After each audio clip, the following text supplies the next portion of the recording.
Have you ever been stuck in that loop? You know the one. You grab a nasal spray, doesn't matter if it's a big brand or one of those all-natural essential oil things. You spray, and for one glorious minute, you can breathe. But then, poof, it's gone. And you're right back to being totally stuffed up. It's this incredibly frustrating cycle. So, what is the deal with that? Why do these sprays, the ones that literally promise instant relief, seem to stop working or sometimes even make things worse? Well, let's dive into that because it turns out this isn't an accident. It's a feature, not a bug. And this right here, this is the perfect picture of that cycle. On one side, you've got the promise, right? That incredible but super short-lived moment where you can finally take a deep breath. But the reality for so many of us is that you're right back to square one, completely stuffed, and sometimes feeling even worse than when you started. It's like a classic bait and switch happening inside your own sinuses. And here's the big idea, the thing I really want you to take away from this. This isn't just you having bad luck. It's not some unfortunate side effect. The whole argument here is that this cycle, well, it's the entire business model. You know, there's actually a medical term for this exact trap. It's called rebound congestion. It's the reason why, if you look at the packaging on most of those sprays, it warns you not to use them for more than 3 days. It's a really vicious cycle.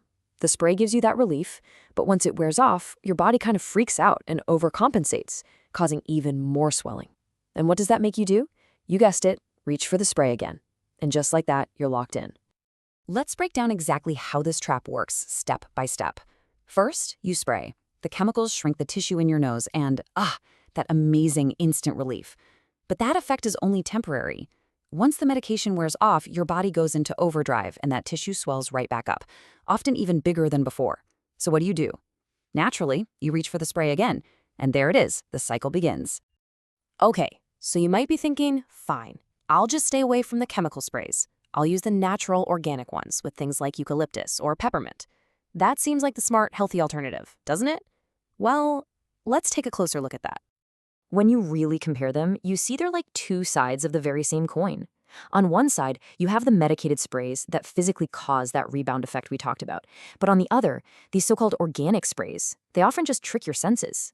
That strong smell of menthol or eucalyptus creates a sensation of being clear, but there's no actual repair happening underneath it all. It's a different kind of trick, for sure, but the result is exactly the same. Temporary relief, no real solution. And this quote just hits the nail on the head. The goal isn't to fix the root problem. The goal is to sell you a fleeting moment of comfort. It doesn't matter if it's through a drug or just a powerful scent. The business is built on giving you that quick fix, not a lasting recovery. So, here's the really crucial point. Being stuck in this loop has consequences that go way, way beyond just having a stuffy nose. This chronic congestion starts to bleed into every single part of your life. For starters, it absolutely wrecks your sleep. I mean, think about it.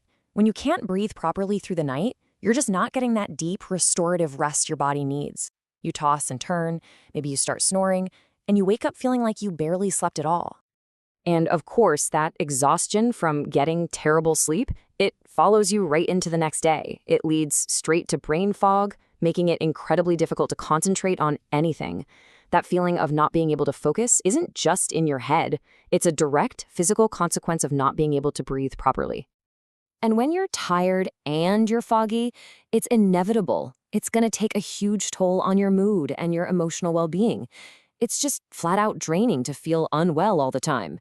It's pretty hard to be positive and engaged with the world when you're in a constant battle just to get a clear breath. So when you add it all up, the real cost isn't just the few bucks you spend on a bottle of spray. It's your energy, it's your focus, it's your sleep, and it's your mood. It's this massive tax on your overall quality of life, all stemming from this one nagging issue. Which brings us to the final bottom line question here. If these products seem to create a cycle of dependency and actually make our quality of life worse, what is the real goal from a business point of view? And here it is. This is the cold, hard logic that some argue is behind it all. If a product actually cured you, fixed the problem for good, you would only buy it one time. A single purchase is a pretty terrible business model when you compare it to a lifetime subscription to momentary comfort. So I'll just leave you with this final thought to chew on. This question really reframes the whole relationship between you and the products on that pharmacy shelf, doesn't it? It makes you stop and think about where the real incentives lie in a system that's designed to treat, but maybe not always to cure. Now, of course, it is super important to remember that this is one perspective, and it's meant to raise awareness. It is absolutely not medical advice. For any of your health concerns, please talk to a real healthcare professional. Thanks so much for joining me for this explainer.